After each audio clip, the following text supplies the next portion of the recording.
Syahadan, nampak apa yang saya share, Cik Nan? Nampak je, nampak.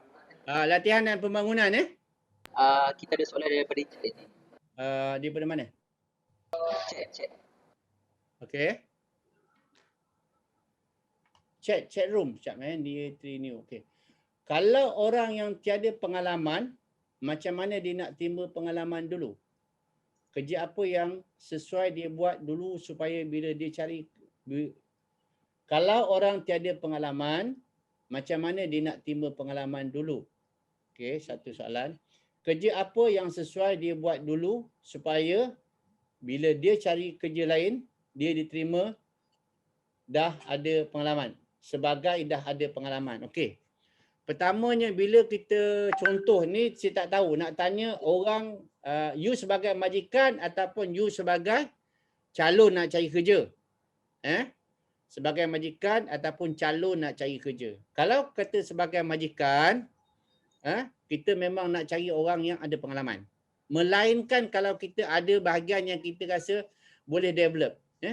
Sebagai contoh kalau kita bila kita conduct interview, bila kita conduct interview, kita akan tanya tengok di segi apa? Komitmen pekerja tu atau calon tu tadi. Macam mana komitmen yang dia tunjuk? Betul-betul ke dia ni memang tak ada pengalaman tapi willing to be together dengan company. Dia sanggup bersama dengan syarikat. Then dia, yang pertama. Kedua, kita bila kita tanya dia, kalau kata fresh, itu yang saya mention tadi. Kalau kita tanya pekerja yang fresh graduate, calon fresh graduate, soalan tak sama dengan orang pernah bekerja. Satu. Kalau orang pernah bekerja tapi lain bidang. Lain bidang. Ada pengalaman bidang lain. Contoh kata sekarang, orang daripada utusan Malaysia dulu ramai diberhentikan. Pekerja daripada AirAsia, pekerja daripada Melindo ramai diberhentikan. So bila kita nak ambil, pertama kita nak tengok related tak? Dia punya pengalaman tu related tak dengan industri kita? Pertama. Kedua, are they willing to take up a job beyond dia punya experience? Pasal tu lah sekarang ni kita kata selalu reskilling dengan upskilling. Kita kena reskill balik. Setengah kompetensi, setengah skill tu ataupun kebolehan tu dah jumut. Okey, balik pada tadi, kalau kata dia fresh graduate, contoh, dia fresh graduate, dia tak ada pengalaman. Jadi bila dia fresh graduate, dia tak ada pengalaman, dia kena menunjukkan yang dia ni willing to take the job. Then dia tak boleh pula selalu kita dengar orang cakap kalau tak ada pengalaman ditolak. Betul, Anan? Saya tak ada pengalaman dan saya ditolak. Kita kenalah faham pula. Kita meletakkan diri kita sebagai majikan. If I got dua orang calon. Seorang ada pengalaman, seorang tak ada pengalaman. Beza dia RM200 dia contoh. Seorang ni, I'm willing to take 1/4. Yang baru masuk, I'm willing to take 1/2. Dengan beza 200, saya akan ambil orang yang ada pengalaman. Jangan salahkan majikan. Because majikan ada choice. Kerana tu, bila kita pergi interview, kita kena menyiapkan diri kita dengan konten. Pasal tu, bila nak attend interview, kita mesti menyediakan diri kita. Bila kita nak pergi interview, jangan bila ditanya tak tahu. Minta maaf, saya pernah interview seorang HR degree holder. Baru graduate 4 bulan. Saya tanya, apa manpower planning yang you belajar? Dia terlupa. 4 bulan. Tanya manpower planning, apa dia belajar? Saya tanya step aja. Kalau macam tu, macam mana kita nak ambil? 4 bulan baru tinggalkan. Tanya teori pun tak ingat. Macam mana kita nak ambil? Kedua, kita tengok pula. Kalau kata tak ada bagian itu, bagian apa kita boleh? That's why, bila kita pergi interview, especially pada yang tak ada pengalaman, dia kena convincing. Dia kena mendiakan first appearance dia. Datang interview prepare, on time. Cara dia duduk, body language dia macam mana. Cara dia prepare menjawab soalan macam mana. So benda ni ilmu. Dia tak boleh kata, oh saya tak ada pengalaman, dia tolak. Sedangkan bila datang interview, tanya macam mana datang interview. Mak saya suruh datang. Agak-agak nak ambil tak? Tentulah tidak kan. Okey, you dah berapa lama dah? Soalan ni benar saya pernah interview. Okey, you dah berapa lama menganggur? Saya dah 7 bulan menganggur. Okey, berapa banyak you minta kerja? Kebil-kebil 3. 6 bulan minta 3 kerja. Kenapa? Kerja tu saya rasa tak sesuai dengan diri saya. Dalam hati saya, you cari kerja, you kena menyesuaikan diri dengan kerja, bukan kerja sesuaikan diri dengan you. Jadi bila bab macam ni, jangan salahkan majikan. Jangan salahkan majikan. Majikan nak mencari because majikan got money. They going to pay you.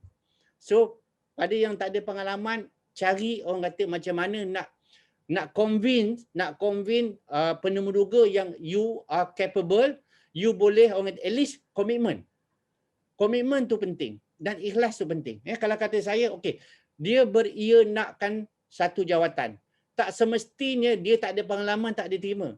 Cara dia membawa diri masa dalam interview tu akan convince pada penemuduga. Because macam saya mention tadi, bila kita nak tanya calon tak ada pengalaman dengan ada pengalaman lain.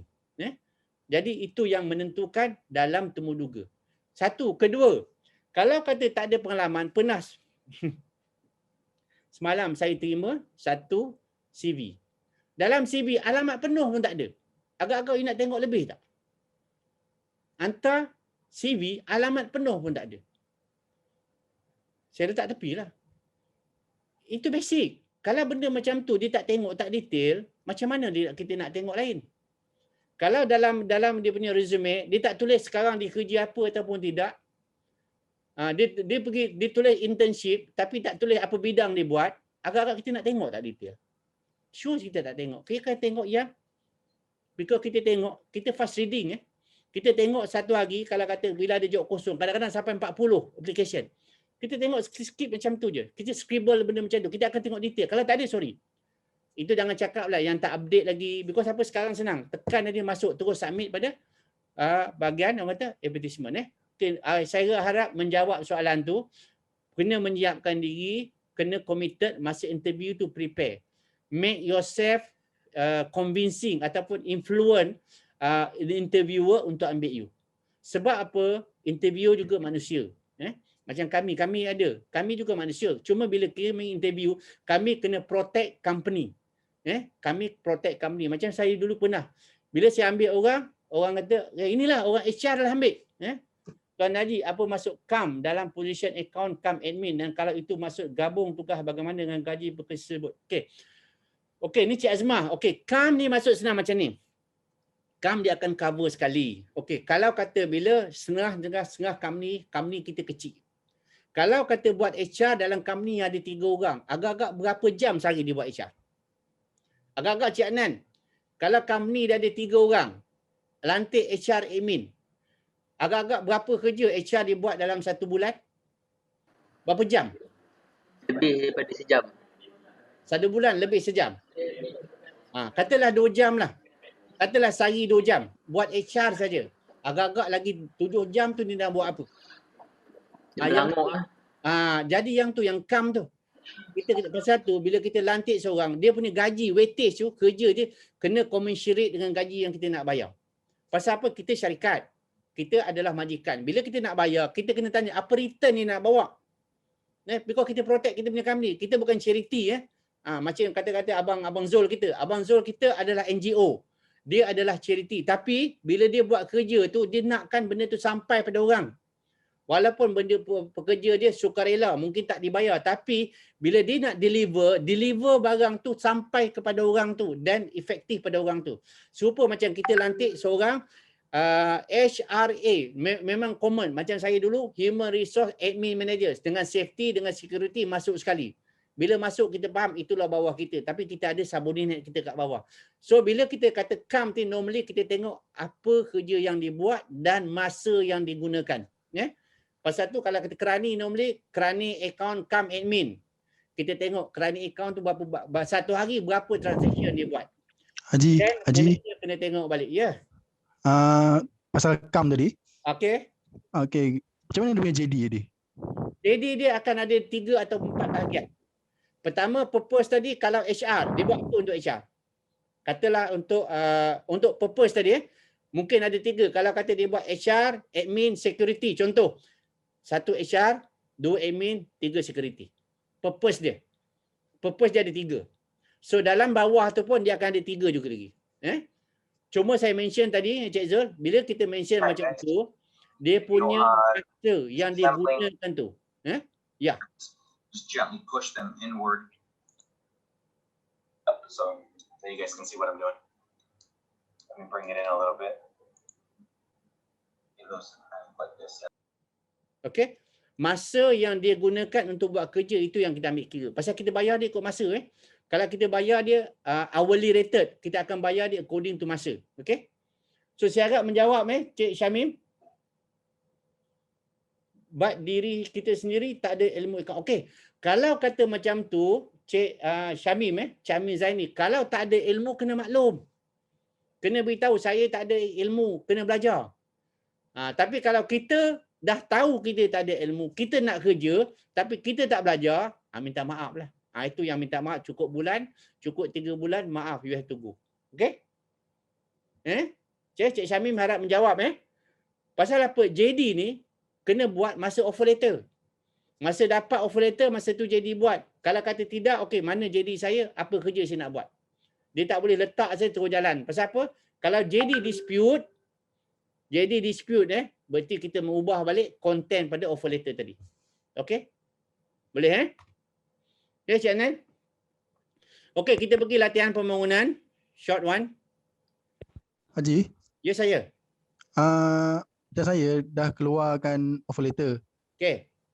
Lepas tu budak tu dah kerja lah. Okey. Sekarang baru saya nak buat JD. Okey. Offer letter tu macam mana? Saya kena keluarkan baru ke ataupun saya boleh guna yang lama je? Tak, JD offer letter boleh guna lama, tapi bila you nak buat JD you kena discuss dengan dia. Oh, maknanya dia boleh tolak JD tu. Dia boleh tolak JD itu, tapi cuma macam ni, bila you keluarkan offer letter, contoh offer letter atas nama jawatan apa? Pembantu klinik. Pembantu klinik. Sekarang you nak ubah dia jadi apa? Saya dah ambil dia, cuma dulu tak ada JD. Sekarang saya nak buat JD supaya kerja dia lebih sistematik lagi. Tak apa, tak masalah. Tak masalah. Maksudnya kita panggil dia, okey sekarang kita nak strukturkan kerja you balik, ini tanggungjawab you. Itu patut buat. Oh, baik. Itu tak apa. Melainkan kalau kata tadi saya ingatkan you nak buat macam ni. Sekarang you pembantu klinik, saya nak jadikan you pembantu account. Itu different. Itu different. Because JD dia lain, dia kena dapat offer letter yang lain. Ataupun kalau company besar, dia taruh situ reassignment. Reassignment because apa, kita kena mention kat dia lah. Kita kena mention kat dia yang benda tu ditukar ataupun transfer. Bila transfer normally kita akan ada, sebab kita transfer normally syarikat mesti ada strong point kenapa kita nak transfer dia. Kalau kata dia tak boleh buat kerja tu, kita cakap tu, you tak boleh, kita find out you tak boleh buat kerja ni. Then kita reassign you pada lain department. Okay.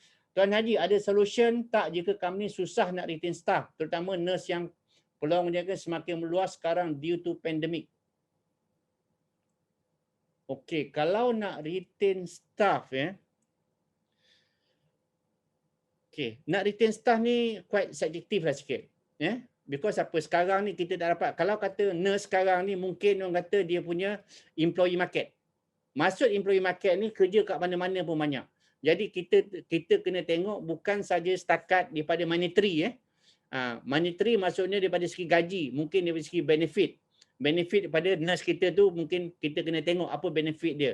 Sebab itulah bila kita tengok high turnover staff kita kena conduct exit interview. Maksudnya kita kena, kalau orang tu pergi, kita kena hantar dia kenapa dia nak berhenti. Is it because contoh yang tak boleh elak, ikut suami pindah, ikut isteri pindah, tak boleh nak elak, dia akan pindah because dia akan pindah balik kampung dia. Ataupun kerana kesihatan, kita pun tak nak maintain dia kerana kesihatan dia berhenti. Tapi kalau kata dia beralih angin dapat kerja tempat lain, kita nak tahu, is it because gaji rendah? Is it because management? Is it because working condition dia? So saya tak boleh nak menjawab because ni retain yang quite, orang kata quite subjektif. Pasal apa? Dia more pada kalau kita pernah dengar Maslow hierarchy of needs. Maslow hierarchy of needs, dia ada basic needs. Pertama orang kerja tadi yang tak ada pengalaman, pertama dia nak apa? Dia nak cari duit dulu. Saya tak ada pengalaman, orang tak terima bekerja. Adakah dia nak recognition? Tak ada. Dia nak dapat kerja, dapat duit. Itu the first thing. Dia tak kira dia akan sapu. Minta maaf. Dia akan sapu apa bekerja ada. Ika, boleh cik, boleh. Tapi bila dia dah ada kerja, dia rasa comfortable. Oh, saya nak pindah sikit. Dia kata, oh kerja saya dah tahu buat. Saya nak pergi tempat sikit dan dapat income pula. Tapi income tadi bukan majoriti, bukan kerana duit. Tapi mungkin dia dapat kerja dengan kawasan ataupun tempat yang selesa. Mungkin setengah tempat sekarang ni ada tempat yang kerja tak ada aircon. Okey, saya nak kerja tempat yang ada aircon. Saya nak kerja dekat shopping complex yang ada image contoh for example. So that kind of thing yang kita pergi balik pada kenapa orang tu berhenti. Untuk nak retain staff ni subjektif sikit subjektif tapi macam apa yang kita buat hari ni maksudnya bila kita ada staff tu kita boleh retain dengan cara bila kita ada JD, bila kita ada KPI, baru kita boleh buat assessment. Bila kita buat assessment, siapa yang perform, kita akan reward dia. Siapa yang tak perform, kita akan masukkan dia dalam pembaikan ataupun kita terminate. Ini orang kata adalah platform di mana kita nak meletakkan think in perspective. Maksudnya kalau kata kita ambil pekerja, tak ada JD. Compare dengan kita ambil pekerja ada jadi. Senang tak kita nak monitor dia orang? Mudah. Pasal apa? Kita tak ada pun kita boleh monitor dia. Tapi kalau kata kita nak go retain staff, nak retain staff kita akan pergi pada apa? Banyak kepada motivation. Satu, because apa? Dalam retaining ni kita ada beberapa faktor. Satu, monetary factor. Yang boleh pakai duit. Dengan kita bayar duit ataupun dari segi monetary. Kedua, non-monetary. Non-mandatory ni contoh for example lain-lain benefit yang dia tak perlu keluar duit tapi dia dapat benefit lain. Contoh kalau kata medical setengah tempat macam company kecil memang tak ada. Medical benefit pun tak ada. Itu mandatory. Setengah tempat dia kasih lain-lain facilities, membership, insurance. Dia tak perlu bayar pun tapi dia dapat benda-benda macam ni. Itu kata non-mandatory. Yang pertama. Yang kedua kita tengok management style kita macam mana. Kalau kata management kita ni datang selalu marah-marah ke atau orang kata selalu duk mengejar kerja pada kaki tangan kita ataupun kita marah kaki tangan kita in public, mungkin benda-benda macam tu akan take effect. Satu, kedua, tapi kita kena tahu apa expectation. Sebenarnya since soalan ni tanya, sebenarnya bila kita nak retain kita punya staff, kita kena tahu apa dia punya expectation. Expectation staff tu kita tak boleh dapat tahu dalam 1-2 hari. Maksud kita akan tengok staff tu apa sebenarnya dia kerja tu, apa sebenarnya dia kerja. Apa yang dia nak dapat, itu yang kita pergi pada Maslow hierarchy of needs dan kita akan pergi pada apa? Color brain, that kind of thing. So, satu lagi itu dari segi kita nak memaham pekerja kita. Yang kedua, motivational factor. Macam mana kita nak motivate pekerja kita? Kalau kata contoh for example lah, hari-hari kita datang, muka kita bercuka. Agak-agak staff suka tak kat kita? Hari-hari kita datang macam tu, hari-hari kita marah staff kita, staff tak suka. Kadang-kadang kita tak nampak. Tak apa, saya berbayar gaji tinggi. Tapi macam tu. Maksudnya cara dia berkomunikasi dengan staff. Banyak faktor macam mana nak berkomunikasi dengan staff. Cuma hari ni yang kita buat ni adalah documentation untuk kita boleh memberikan reward. Maksudnya dengan adanya kita punya enabler, format ni kita boleh analyze, kita boleh evaluate, kita boleh assess pekerja kita dengan cara bersistem. Pasal apa? Kita ada job description, kita ada KPI, kita ada cara job spec tadi yang dia kena isi dulu. So bila dah ada benda ni, dan baru kita boleh reward dia. Kalau kata dia tak perform, tak mencapai prestasi, macam kata kita ada performance standard tadi. Kalau kata dia tak achieve performance standard, minta maaf, you have to go. Okay? Okay, saya harap Cik Syamim Cik Syamim kita boleh go detail lagi lah dalam bab kita macam mana nak retain staff later. Haji. Ya. Balik pada soalan saya tadi. For small company, dia macam sebagai majikan, mustahil lah kita nak tahu semua benda. So let's say macam contoh saya nak hire accountant, but then saya yang tak tahu ilmu pasal accountant. Okay. So, tips macam kalau kita nak panggil orang tu interview, tips macam mana untuk kita tahu yang orang tu adalah accountant yang bagus untuk company kita. Okey, dia macam ni. Pasal tu saya selalu mention. Pertama sekali bila kita nak ambil, kita kena sediakan yang tadi. Nampak tak soalan saya yang saya tanya tadi? Yang tu paling tidak kita kena tahu. Kalau kita tak tahu, kita kena mencari orang untuk kita tahu. Maksudnya kita kena sediakan macam soalan saya tanya pada Macam kata you account company kecil. Company kecil mungkin accountant tu is too big punya too big punya position. Pada saya ambil account eksekutif dulu tengok. Dia boleh buat tak normal account yang kita faham. Pasal apa? Account ni akan bermula daripada debit, kredit semua dulu. Kalau debit, kredit dia tak faham, dia tak boleh buat manual, maksudnya dia tak boleh cope with that, dia tak boleh jadi accountant. Accountant ni dah besar. Position accountant ni dah high level, dah bahagian pengurusan, dia dah boleh duduk satu level dengan director. Jangan tak tahu. So, bila you kata tak tahu, you kena cari orang yang tahu. Pasal tu kalau macam dalam company besar, bila kita nak interview mana-mana jawatan, head department tu mesti duduk dalam panel interview tu. Jadi kalau kata Puan Syami nak cari account eksekutif, cari orang yang tahu, cari kawan ataupun bayar pada pakar, tolong saya nak interview orang account eksekutif. Boleh tak interview orang tu? Itu paling mudah. Kalau tidak, kita kena tahu macam soalan yang saya tanya pada Anan tadi. Okey, saya nak kalau kata monthly report, apa yang ada dalam monthly report untuk account? Okey, apa maksud full set of account? Okey, kita tanya dia. Okey, you account. Okey, apa maksud full set of account? Apa ada dalam full set of account? Bila kita tanya macam tu, dia boleh tak explain? Kalau kata macam tadi, Cik Anan nak bayar payment invoice, nak support dia apa? Tak boleh jawab. So berarti dia tak boleh buat. Itu baru general. Kita akan tanya detail lagi. Okey, dia pernah buat bank recon tak? Bank recon tu benda. Okey, kalau kata monthly account, boleh tak account apa? Boleh tak you buat account ni gunakan sistem, lepas tu every month you boleh tak keluarkan balance sheet? Apa exposure you dalam balance sheet? Pasal tu pagi tadi saya ada share. Ada satu company dia nak lantik account eksekutif. Tapi bila tengok dia punya background, dia kerja dekat JKR, buat projek. Dia kerja kat company, buat projek. Dia kerja dekat konsultan pun projek. Agak-agak dia boleh tak manage macam kata Syamim, kata Syamim buat klinik. Agak-agak dia boleh manage tak? Dia tak ada pengalaman. Dia hands on tu tak ada. Dia tak ada buat cash flow. Dia tak ada buat balance sheet. Dia tak ada buat account yang detail hari-hari masuk. Dia cuma buat proses payment 1-2 je. Jadi bila macam tu dia tak akan go detail direct dengan customer. Dia tak ada, dia akan duduk dalam pejabat because apa? Bila kalau kata dalam projek, bila projek siap dia submit claim aja. Dia tak ada buat apa. Jadi bila macam tu, that's why bila you nak ambil account eksekutif, pertama you tengok account dia punya apa, macam saya mention tadi, dalam account tu ada berapa pillar. Contoh macam HR ni ada 5 pillar je HR. Macam contoh employee relation, industrial relation, recruitment, compensation benefit, manpower planning, contohlah. Then daily operation. Tu 5 dia kena tahu. So macam account apa benda pillar dia. So the best thing you tanya orang yang pandai account. Macam saya pun, saya nak cari orang account, saya tanya saya punya affiliate, okey, account eksekutif apa soalan nak tanya. Kalau kata macam ni, okey, ini satu kalau kata nak cari experience.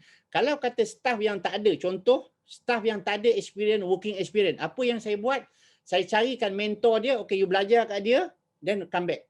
Belajar kat dia, kita bayar sikit. Maksudnya dia ada mentor. Dia ada mentor kat luar, kita pay mentor tu, you guide. Dalam masa berapa bulan, kalau dia fail lah. That is commitment. Pasal apa? Bila that is only the thing that kita on the job training, because apa? Dia tak ada experience.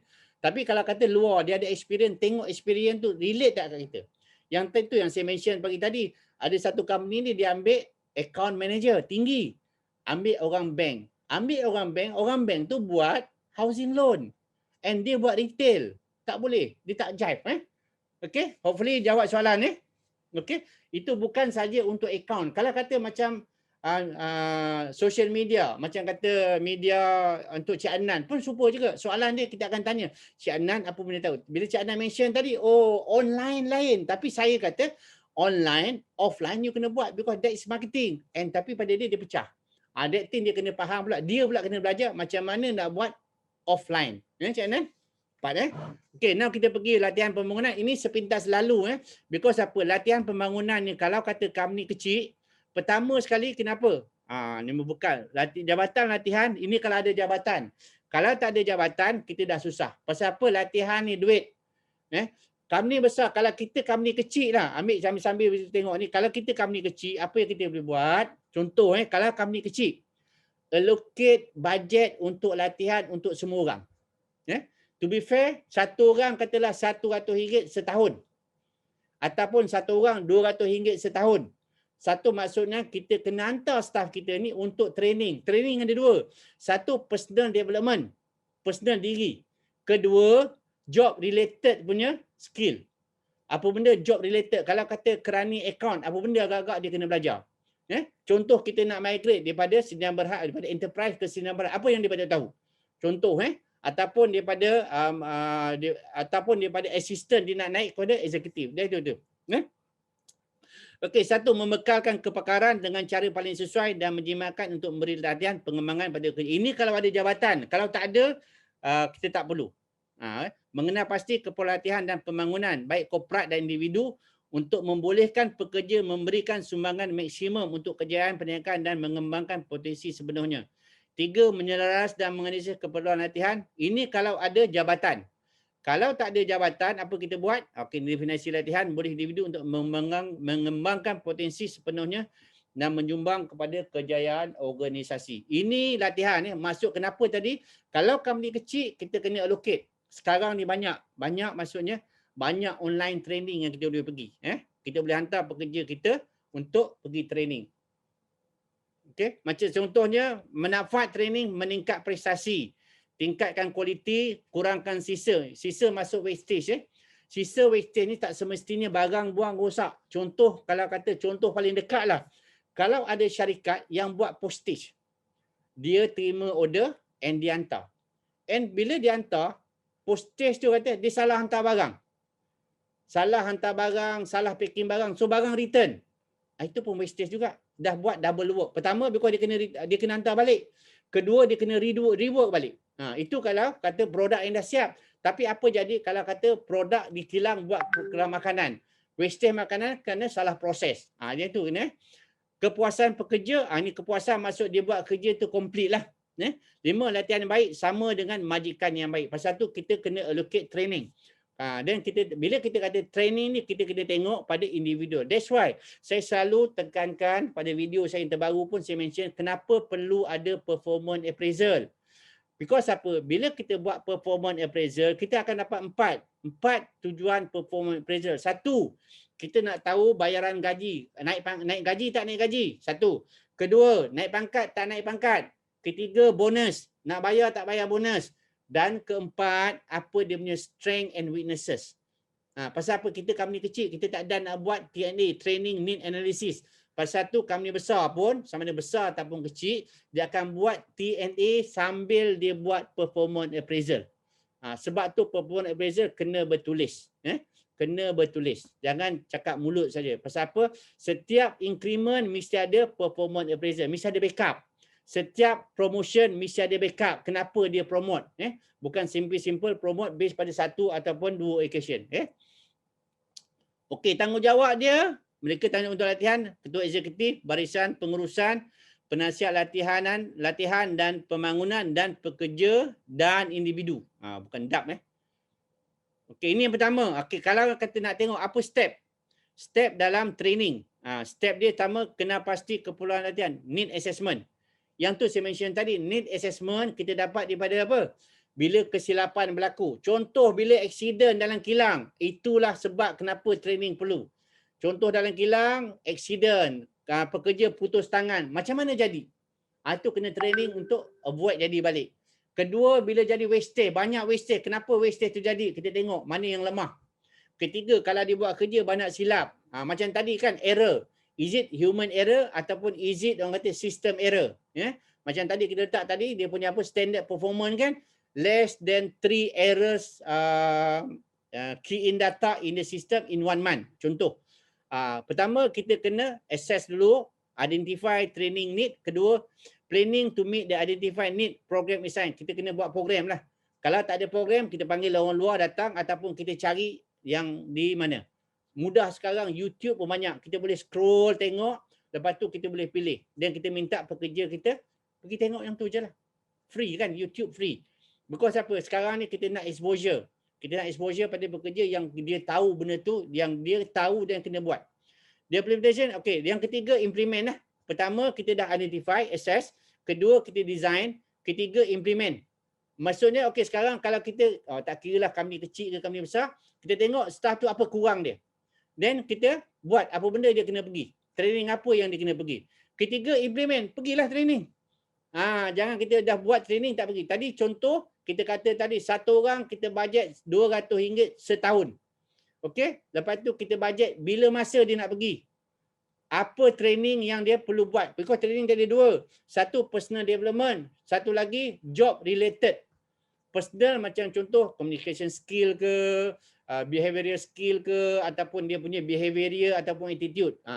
Yang job related skill mengenai kerja dia tadi. Kalau contoh sekarang katalah social media, PKP ni, dengan PKP ni banyak orang tak boleh jumpa orang. Nah, kita kena improvekan dia punya online punya sale. Macam mana dia nak buat. So dia kena pergi dia. So ada dua kan. So implement maksudnya dia kena pergi, dia kena attend the training.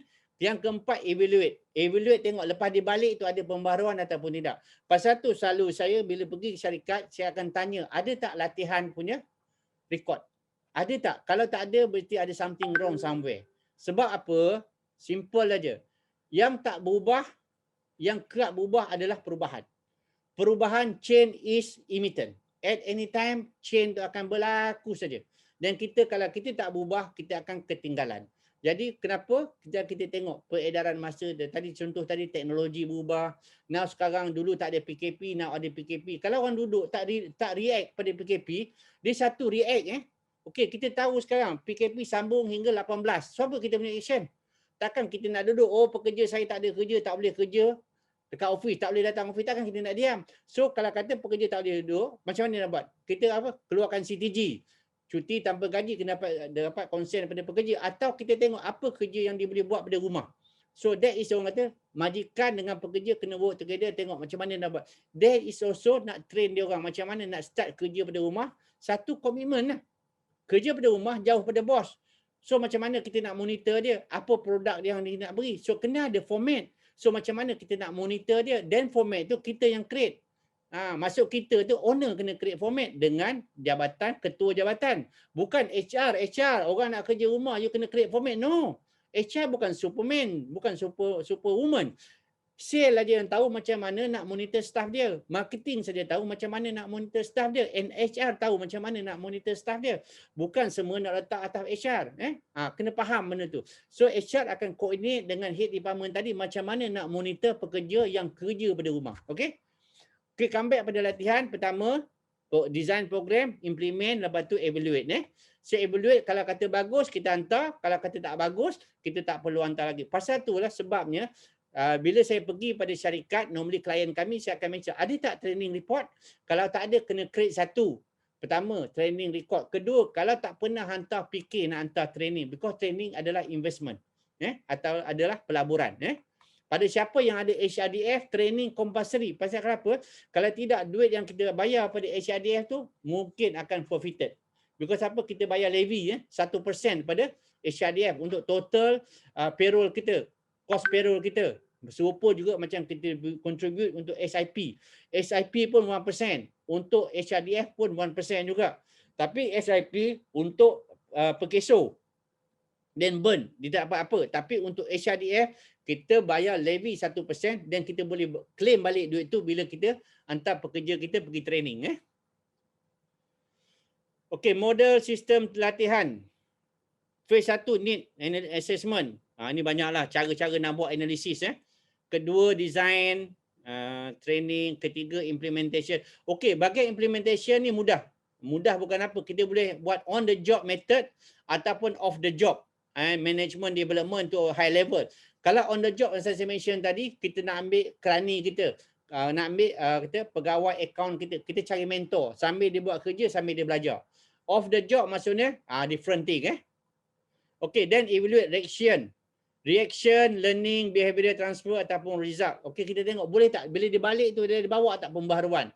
Dia ada bawa tak, bertukar tak kerja dia? Bertukar tak dia punya output dia? Okay.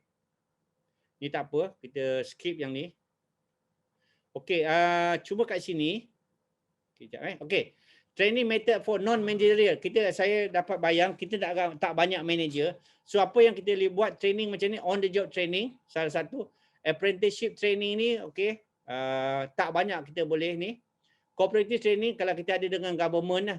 Classroom instruction maksudnya kita attend seminar. ataupun apa ni training, program instruction, audio visual.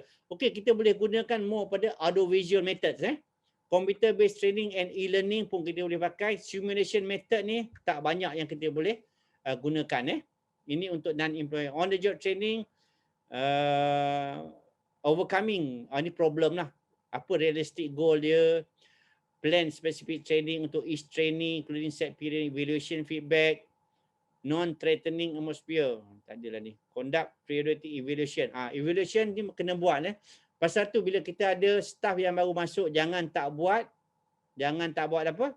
Jangan tak buat kita punya penilaian semasa tempoh percubaan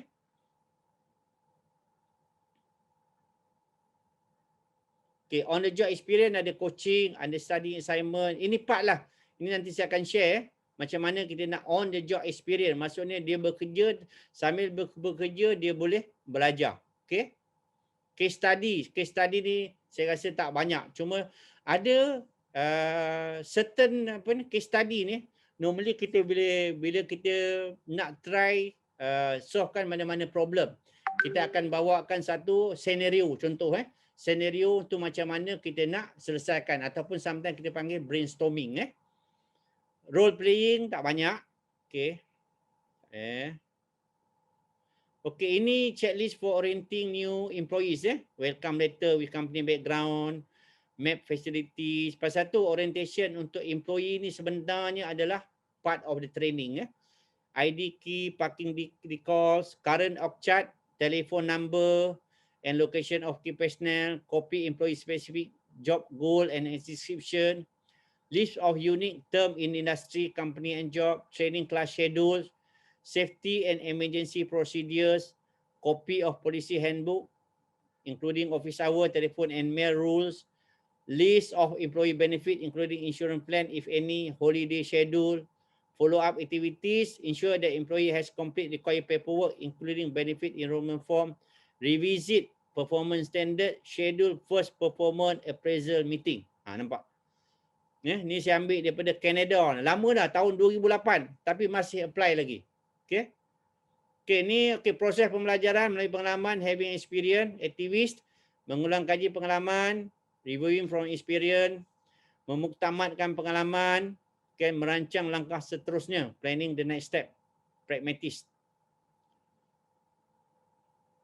Ni tak ada apalah, plan to fail, fail to plan, plan to fail Impact of change on organization individual, skill of today will not be needed tomorrow.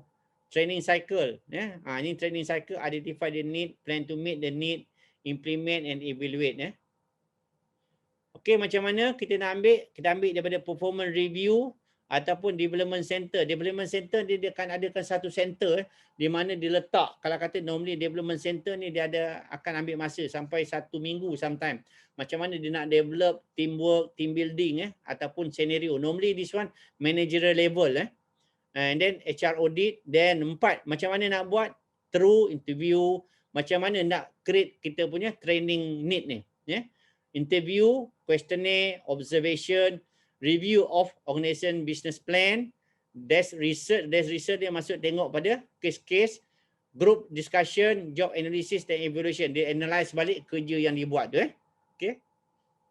Keperluan latihan corporate, jabatan, tim, individual ataupun spesifik Ini macam mana untuk latihan pembangunan tugasan.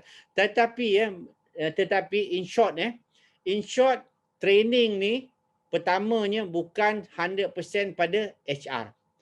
Because apa? Dia bergantung kepada individual satu individu tu sendiri. Pasal apa? Individu ada 2 benda. Satu, diri dia sendiri. Kedua, job related.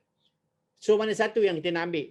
Lepas tu kita akan pergi pada apa? Kita akan pergi kepada dia punya business plan pula. Macam mana business plan kita nak pergi? Adakah benda yang sama? Kalau kita nak buka branch yang baru, macam mana kita nak pergi? Pasal tu, training ni, latihan dan pembangunan ni banyak bergantung kepada satu, performance of the staff. Prestasi staff tu. Kedua, kalau kata kita nak membangunkan syarikat, apa yang perlu ada? Yang ketiga, teknologi chain. Kata macam sekarang ni, PKP apa kita nak buat? Dalam tempoh terdekat, Macam semalam saya ada share Cik Nan. Semalam saya ada sharekan general manager hotel jual makanan RM3 tepi jalan. Itu short firm. Short term punya contingency. Untuk tempoh 2 minggu pasal apa dia nak survive. Pasal tu kita kena proaktif benda tu. Okay? So saya rasa untuk latihan setakat ni aja. Ada apa soalan tak? Saya nak move pada the last module. Cik Anan, apa soalan Cik Anan? Nak tanya mengenai latihan. Because apa? Latihan ni pertama, take note. Latihan pertama, kita kena allocatekan budget. Allocate budget untuk individual, sama ada budget dari segi duit ataupun masa. Setengah syarikat dia letak satu orang mesti spend 10 hours per year. Atau satu orang dia kata up to RM300 per year. So daripada situ baru kita ada peruntukan. Jangan kita buat ad hoc. Okay. Then kita kena identify apa yang perlu. Macam kata Cik Syamim tadi, kata dia nak cari account. So nak cari account mungkin Cik Syamim sendiri kena jumpa orang macam mana nak cari account. Sama ada buat headhunter. Lantik headhunter cari untuk your behalf. Ataupun cari recruitment agency pun boleh juga. Ataupun mintakan account, lantik seorang dan linkkan dia dengan account punya company yang boleh train dia. So ada 3 cara lah. Kalau kata nak buat boleh minta dia duduk kat situ jadi panel interview. Tetapi yang jadi masalah bila dia masuk tu siapa nak monitor? Kita pun tak tahu. Betul? Pasal apa? Macam saya tak ada bidang account, saya tak pandai. Saya mengaku saya tak pandai account. Saya tahu untuk tanya orang tapi monthly tu saya tak go that detail. So bila kita that detail kita kena tahu yang dia tu perform atau tak perform. Pasal tu tadi, kita punya JD tadi ada level dia. Proses dia lain. Output dia lain. Dan impact dia lain. Okay? So, Cik Anan boleh? Boleh je. Okay. Ada soalan dari Puan Syahidah. Okay, apa soalan? Hai, apa yang saya faham hari ini adalah spesifikasi kerja adalah ciri-ciri kerja yang kita nak cari untuk seorang pekerja yang baru. Dan ciri adalah tugasan perlu kita try untuk bekerja baru tersebut. Betul ke macam tu? Exactly macam tu Syahidah. Spesifikasi kerja, ciri kriteria yang kita nak cari untuk seseorang. Ya, untuk seseorang betul. Dan deskripsi kerja adalah tugasan perlu kita tetapkan untuk pekerja baru. Deskripsi kerja tu betul. Okay, now kita pergi pada last . Sekejap .